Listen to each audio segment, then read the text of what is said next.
आई आज काय स्पेशल? वालाची भाजी बनवते। वालाची भाजी नको, फणसाच्या बियाची भाजी कर। दोन्ही पण भाज्या बनवते। चांगली लागेल ना? हो तर। वालाची भाजी बनवण्यासाठी मी इथे कडवे वाल घेतले होते आणि त्याला छान असे मोड सुद्धा आलेले आहेत। आता आपण ते पाण्यामध्ये भिजवत ठेवूया जेणेकरून त्याची सालं अलगद निघतील। तुम्हाला पण अशा पद्धतीने एकदाच दोन्ही हातांनी वाल सोलता येतात तर मला नक्की कमेंट करून सांगा। आता सोललेले वाल आपण स्वच्छ धुवून घेऊया। एकीकडे आपण वाटणाची तयारी करूया। त्यासाठी भाजलेलं सुकं खोबरं, कांदा, 5 ते 6 लसूण, 1 इंच आलं, 2 हिरवी मिरची, कोथिंबीर आणि खडे मसाले हे सर्व साहित्य आपण ठेचून घेऊया आणि त्याचं बारीक असं वाटण तयार करून घेऊया। इकडे आपलं वाटण देखील तयार झालेलं आहे। आता आपण एक मध्यम आकाराचा कांदा चिरून घेऊया। आम्ही कोळी लोक वालाच्या भाजीमध्ये बटाटा टाकतोच, तुम्हाला नसतील टाकायचे तरी सुद्धा चालेल। आता या उकडलेल्या फणसाच्या बियाची सालं काढून घेऊया। इकडे तुम्ही न उकळता डायरेक्ट जरी टाकल्या भाजीमध्ये तरी सुद्धा चालेल। आता आपण वालाच्या भाजीची फोडणीची तयारी करूया।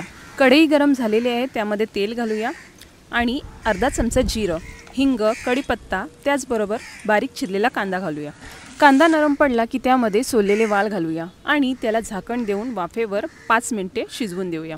असं केल्याने वालांचा जो उग्र वास असतो तो निघून जातो। आता यामध्ये पाव चमचा हळद आणि 1 चमचा घरगुती मसाला घालूया आणि याला आपण छान असं परतवून घेऊया। इकडे आपला मसाला देखील शिजलेला आहे। आता आपण त्यामध्ये तयार केलेलं वाटण घालूया आणि त्याला सुद्धा आपण एकजीव करून घेऊया। हे वाटण शिजवण्यासाठी 5 मिनिटं झाकण देऊन वाफेवर ठेवूया। इकडे आपली 5 मिनिटे झालेली आहेत, तुम्ही बघू शकता छान असं तेल देखील वर आलेलं आहे। आता आपण त्यामध्ये 1 ग्लास पाणी घालूया आणि त्याला उकळी आली की त्यामध्ये बटाटे आणि फणसाच्या बिया घालूया। यामध्ये आपण अजून थोडं पाणी घालूया आणि 1 ते 2 उकळी काढून घेऊया। आता त्यामध्ये आपण चिरलेलं टोमॅटो घालूया, चवीपुरतं मीठ घालूया आणि गूळ घालूया। आता हे सर्व साहित्य आपण एकजीव करून घेऊया आणि झाकण देऊन टोमॅटो शिजवून घेऊया। आता आपण बघूया टोमॅटो शिजलं की नाही ते।